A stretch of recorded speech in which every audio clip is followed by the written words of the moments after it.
Good evening.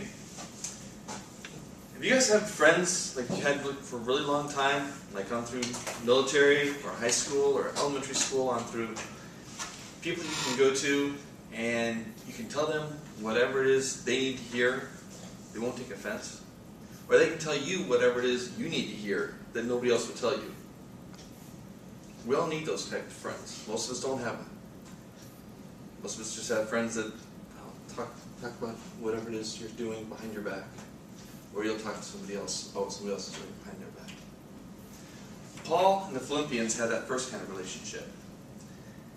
He felt comfortable talking to them about what he saw the problem with them, and they, I'm sure, felt the same way about him. If you don't mind, let's go ahead and read through the passage. Today we're going to go through Philippians 4, 1 through 9. It says, "Therefore, my beloved brethren, whom I long to see, my joy and crown, in this way stand firm in the Lord, my beloved.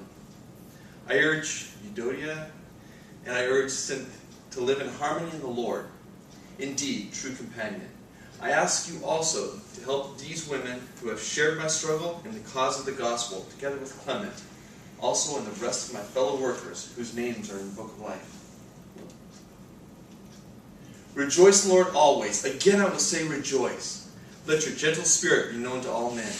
The Lord is near. Be anxious for nothing, but in everything, by prayer and supplication, with thanksgiving, let your requests be made known unto God. And the peace of God that surpasses all comprehension shall guard your hearts and minds in Christ Jesus. Finally, brethren, whatever is true, whatever is honorable, whatever is right, whatever is pure, whatever is lovely, whatever is of good repute, if there is any excellence in anything worthy of praise, dwell on these things. The things you have learned and received and heard and seen in me, practice these things, and the God of peace will be with you."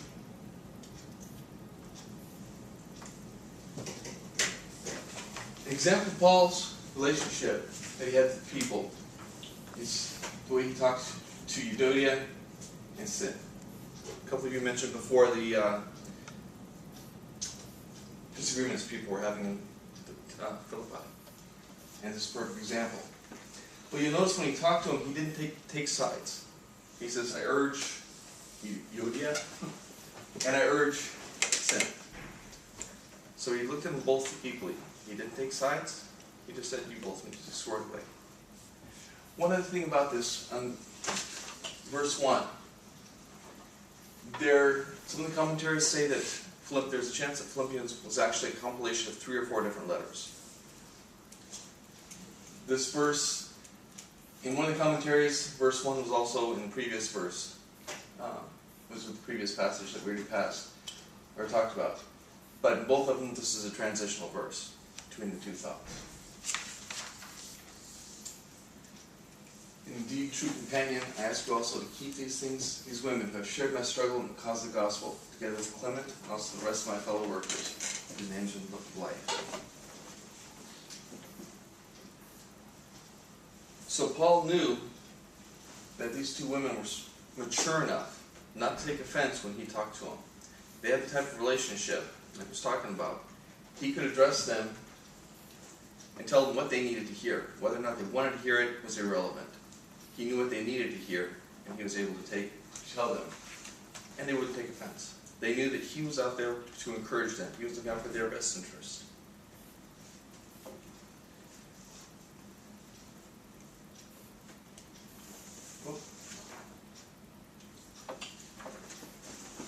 Next one, verse 4 and 5. Rejoice in the Lord always. Again, I will say rejoice. Let your gentle spirit be known to all men. The Lord is near. Paul is still encouraging these people. Constantly encouraging them. My favorite passages, verses, are verse 6 and 7. Be anxious for nothing, but in everything, by prayer and supplication, with thanksgiving, let your requests be made known unto God. And the peace of God, which surpasses all comprehension, shall guard your hearts and minds in Christ Jesus.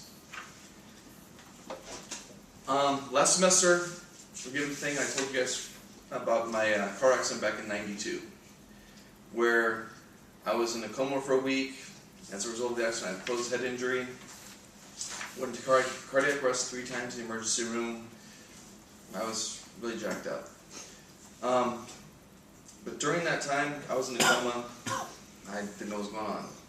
My wife and I had been engaged for about 2 months. So, from her perspective, the man she was planning on spending the rest of her life with was laying there in a bed.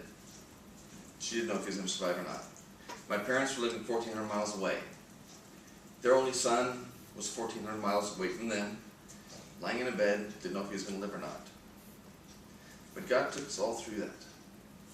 I don't know if I'd shared this with you or not, but 10 years after that, actually to the month, I was running a PT run, or I was on a PT run in the military, and I had heart failure on the run. Basically, my mitral valve just burst. So I was going to have open heart surgery to fix that mitral valve. And they scheduled a month out. It's like, okay, no big deal. It's a month out. And then walking through the mall with my kids, had heart failure again. So they moved to open heart surgery. But during that time, again, my parents were still down there. My wife and I had 2 young kids, 4 and 6. So it was kind of stressful. We weren't sure what was going to happen. Didn't know if I would survive. If I did survive, again, we didn't know what was going to happen.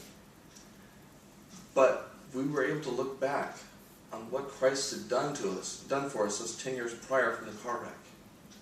We were able to thank Him for that, which gave us confidence that we could bring our prayers to Him, or present our petitions to Him, and that He was willing and able to fulfill those and to take care of us. So that praying, being thankful for what He had done, as we were praying for the current situation, gave us that peace that surpasses all comprehension. I didn't know if I was going to be all right, but I knew God would take care of my family, because He demonstrated that. So I think that's what Paul's telling us here, is to focus on, rather than focusing on what the current thing is, focus on what God has done. The verse used here is thanksgiving. The Greek it's pronounced Eucharistia. It actually means grateful, language to God, an act of worship, thankfulness, giving of thanksgiving. The lexicon says, the way it's used right here is the giving of thanks for God's blessings. So, when you're praying about something earnestly, give thanks to God for His blessings, the way He's already blessed you.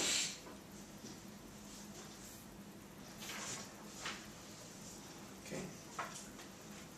Another word here. Surpass all comprehension, will guard your hearts and minds in Christ Jesus. The commentary said that the word here used, shall guard, is actually a military term. And the Indians at that point in time would have understood it to be an analogy, or a metaphor, excuse me. And it understood it to be God's peace, like a garrison of soldiers, will keep guard over your thoughts and feelings, so that they will be safe against the assaults of worry and fear as any fortress. So again, be thankful to God, and He will bring peace, which will guard your hearts and minds from the stuff.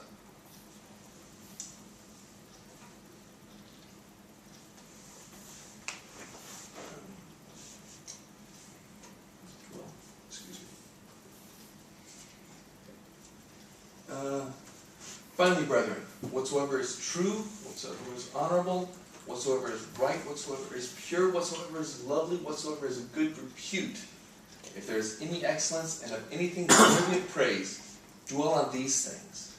The things you have learned and received and heard and seen in me, practice these things, and the God of peace will be with you.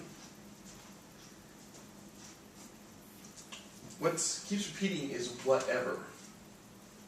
In King James Version, it's translated whatsoever. It's pronounced hosos. It's translated in Matthew and Mark as everything. In lexicon, or Matthew and Mark, it's all. In John, it's everything. In the lexicon, it's all things whatsoever. All that. So, a lot of People will say, well, you got to focus on just Christian stuff. You can't focus on that other non-Christian stuff. That's not wholesome. You know what? That's not what the Bible says. Paul says whatever is... you got a whole list of stuff. It's not necessarily just, well, quote-unquote Christian, but focus on good, whatever is good. My favorite movie is Wonderful Life. Awesome message. Not quote-unquote Christian. Played during Christmas, but it's not really Christmas either. But it has a wonderful message. It has an awesome message. Then it talks about dwell. King James translated think. I won't try and pronounce it again. The meaning is to take an inventory, i.e. estimate. The lexicon says it's used here by reckoning of all the reasons to gather or infer. To consider, take account, weigh, meditate, a thing with a view to obtaining it. So whatever is a good, just think about those things. Again, going back to the previous verses, about being anxious about something, about whatever it is. If you focus on the things that are good, rather than the stuff that's causing you to be worrisome or anxious, you have to guard your hearts and minds. And then somebody mentioned previously about Paul mentioning, using himself as an example. Those things you have learned and received and heard and seen in me. Practice these things, and the God of peace will be with you. I don't know that I would say that. But he did, and he lived up to it. And he encouraged them through his demonstration of how to live.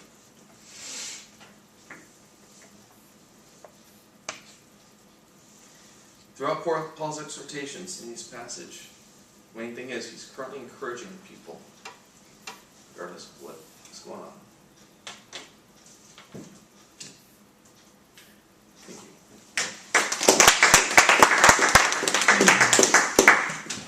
It's